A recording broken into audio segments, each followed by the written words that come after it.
Hey guys, this is Amber with thelovegal.com and youtube.com/thelovegal and lawofattractionblueprint.com. I am Amber Raquel on Instagram. Now, you clicked on this video because you would like to know my 9 crucial things to avoid when trying to get your ex back. I know a lot of people talk about all the things you should do, but I think it's very important to talk about the things that you should not do. So if you're trying to get your ex back, go ahead and give this video a like and let's get into it. I'm not about to make this video long. Any links that you may need are going to be linked in my description box, but let's get into this video. Number 1, the number 1 thing you should do while trying to get your ex back is avoid giving them the same access that they had to you when you guys were together. A lot of people go wrong when they still want to be with their ex. So their ex may invite them over, your ex may text you, they may call you, they may still come around the family, and you may give them that access because you miss them and you want them around. Like my father always said, a person isn't going to buy the milk if he's milking the cow for free. If you want your ex to come back around on a serious note, you can't be around and act as if nothing has changed, because if you're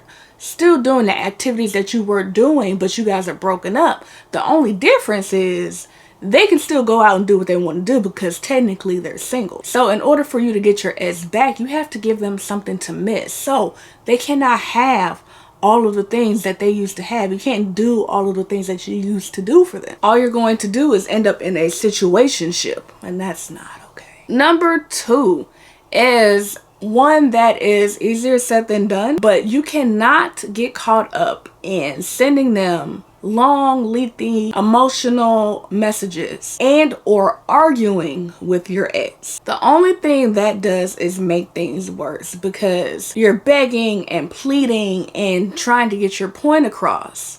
Now, if your ex is gaslighting you and triggering you and they have no intentions of getting back with you, they are just pretty much playing with you, now your emotions is at an all-time high. You're overly emotional, you're sad, and all of this stuff, and all of that could have been avoided unless you guys can come to a common ground and sit down like adults and say, hey, this is the problem, this is my issue with what you were doing, or this is your issue with what I was doing. How can we come to a common ground and fix it? One thing about arguing is that you can say the exact same thing without getting loud. You can say the exact same thing without being disrespectful. You may seem like, I don't want to be the bigger person because they're doing this and they're doing that. Walk away until you guys can come to a medium and say, hey, I really want to talk this out, I really want to come to a solution. Then all of that bickering and back and forth and all the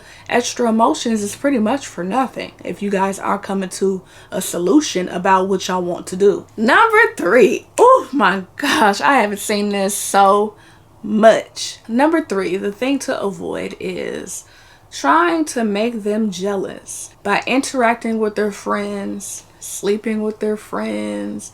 And by all means, you are single, but if the reason why you are interacting with someone close to them is to get back at them, you want them to feel the pain that you're feeling, you're only going to end up hurting yourself. Because at the end of the day, if you want your ex back, why are you sleeping with his people, or why are you sleeping with her people? Now you're opening up a bigger trust wound that is going to be a situation where you cannot bounce back from. You can have your rebounds, you can go out and have fun, but stay away from that people. I don't care if they approached you first or not. There are plenty of people in the world that you can go deal with besides the people that they know. Number 4, bashing them online. Wow. Oh, I know I cannot be the only person that's seen this. 2 exes going back and forth, maybe even subbing each other. I've seen this happen, and let me tell you, as soon as y'all get back together, you look goofy because y'all just did the most when y'all were broken up online trying to make each other look bad, and y'all back together. If you are going to,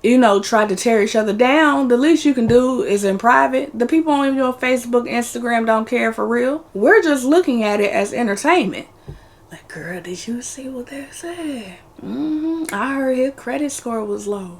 I heard she can't pay her cell phone bill. Why are you giving the audience a show? Especially if you want them back. They did this first to me. Now, if they started with you first, you need to really reevaluate. Why are you trying to entertain somebody and rekindle with somebody that has tried to embarrass you publicly? Number 5, boy oh boy, number 5 is good. Hopefully, I'm just assuming that everybody watching this video is an adult and can participate in extracurricular activities. Number 5, which is one of the most important, do not give up the booty. Do not give up the booty, because that is a situation where you are bringing on more emotion and you guys still haven't came to a solution. You may be thinking, if I do this with them, it'll get me back in the door. Nowadays, the booty, hanky panky, I'm keeping it G. All of that stuff doesn't even matter. I'm at the point where I can get with somebody and there's no feelings. You know, back in the day, it was more appreciated. Don't do it. Not until you are so sure that y'all are getting back together, because otherwise you're just in your feelings even more because you didn't have a passionate moment with someone who you love and someone who you miss, and the whole time they were just using you for a fun time. Hold off on that. Do whatever you have to do, but don't do that with them. Number 6, letting them know that you're gonna wait for them. Simply because a person knows that they have you at their disposal, they are not going to rush in to do what you want. They have to know that you are out here living your life, and you may not be there when they get back. Number 8 is contacting them when it is not 100% necessary. When we miss somebody, we look for excuses as to why we need to contact them.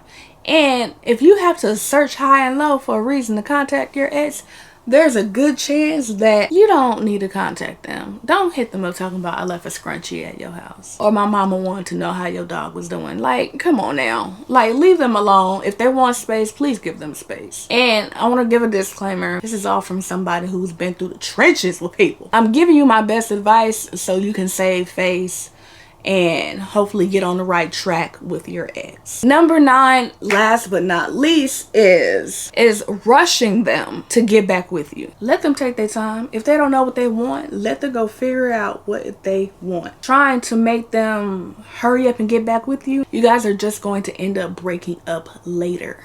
So you might as well let them figure out what they want now, instead of getting your hopes all high. You guys are working on a relationship and then you come to figure out that they're not happy and they really didn't want to get back together, but they felt sorry for you. You have to make them want you. But I am Amber with thelovegal.com and youtube.com/thelovegal.